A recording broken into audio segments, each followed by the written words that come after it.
Top three things in my notebook, of course, in global macro this morning, which include Japan, the US dollar, and again, the bond market. So first, I just wanted to hit on Japan. It's just a fantastic situation to watch, and it was really the topic of my early look letter this morning, which is, of course, the daily newsletter that we put out. It's a strategy letter. And I just laid out the fact that QE is not or should not be mistaken for stock market gains as economic growth. So again, the stock market going up doesn't mean that economic growth is going up. I think everybody who's not living under a rock understands that at this point, but I'm not sure.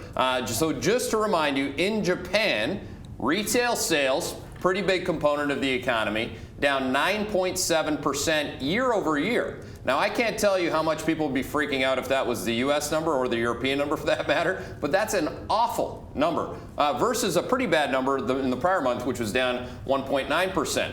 So guess what? On that, the Japanese stock market goes up. So again, that's what you got. And that's the only reason why people have been buying the Nikkei. Unfortunately, we call it the Weimar Nikkei for that very reason. The worse economic data gets, the easier the central planners get. And in burning yen terms, that's good for their stock market. Now, if you can swallow that and stay with me, do that. Second point would be the US dollar. Now, we're on the path, again, to get into the QE hybrid game, which is we don't like this strong dollar. It's good for all the people, but it's not good for our corporate profits. It's not good for our holdings of gold miner stocks or E&P oil stocks, whatever. It's not good for oil futures traders in Houston. But the reality is that U.S. dollar devaluation is exactly what Wall Street wants because a lot of asset prices that are oriented to inflation expectations anchor on that. So what do we have ahead of the Fed? We've had a down dollar. Last week, the dollar was down another 0.6%. It's down about 2% in the last month.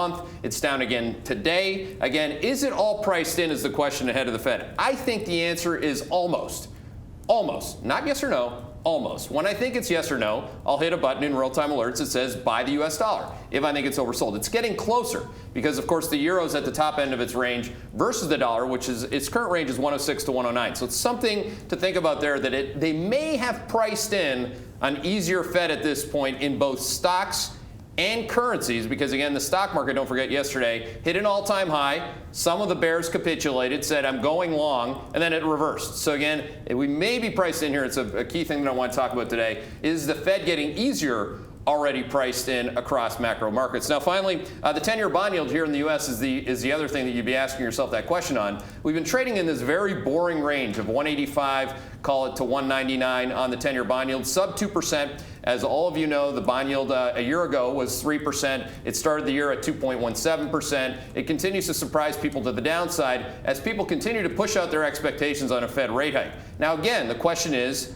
it priced in? At 185, 188 on the 10-year, I think it might be, at least for now. So again, I would be actually selling some bonds today. We're allowed to do that. We're allowed to tell you to do that after you've owned them and made so much money in them. At the end of the day, that's what you do. So again, if they get overbought, bonds do because yields get oversold, into and out of the Fed announcement, I want you to sell some, book some gains. And I'm not going to apologize for saying that. So those are your top three things.